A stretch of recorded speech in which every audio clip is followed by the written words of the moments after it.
Noi dobbiamo cercare di essere attenti al problema dei cambiamenti climatici, che sono il problema dei problemi.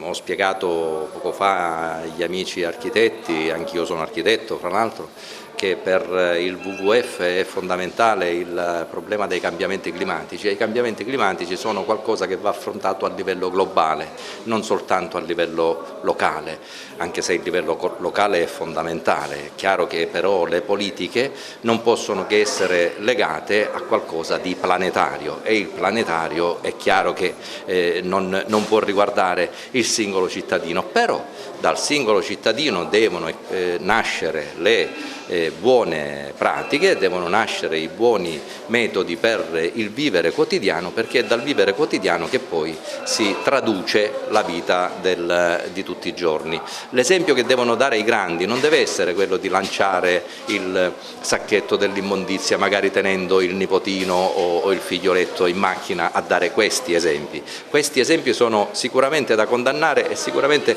non sono esempi che i nipoti o i figli potranno leggere con benevolenza.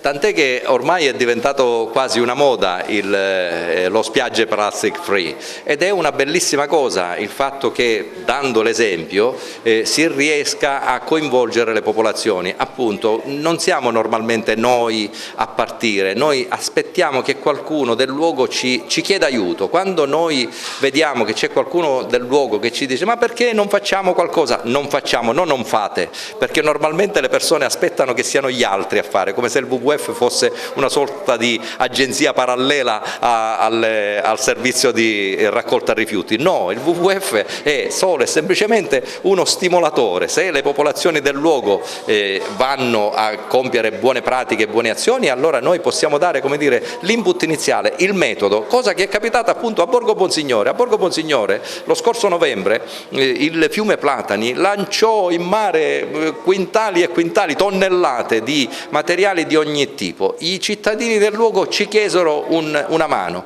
noi abbiamo dato a suo tempo il metodo, tant'è che abbiamo fatto anche una selezione, una campionatura che abbiamo mandato all'ISPRA, abbiamo fatto anche un lavoro di carattere scientifico, ma questo lavoro di carattere scientifico è poi stato replicato tutte le domeniche dagli abitanti di quella spiaggia, che per tutto l'inverno hanno tolto plastiche, metalli, vetro, e hanno ripulito fino ancora all'altro giorno, hanno ripulito quella renile di tutte le schifezze che hanno trovato, facendo fra l'altro un bene ai propri figli, ma soprattutto dando un esempio ai propri figli, ed è questa la buona pratica che bisogna seguire. Noi siamo convinti che prima o poi ci riusciremo, perché il pianeta Terra è un pianeta di tutti e nessuno di noi non è ambientalista. Noi tutti siamo ambientalisti perché non ci vogliamo male, ci vogliamo bene.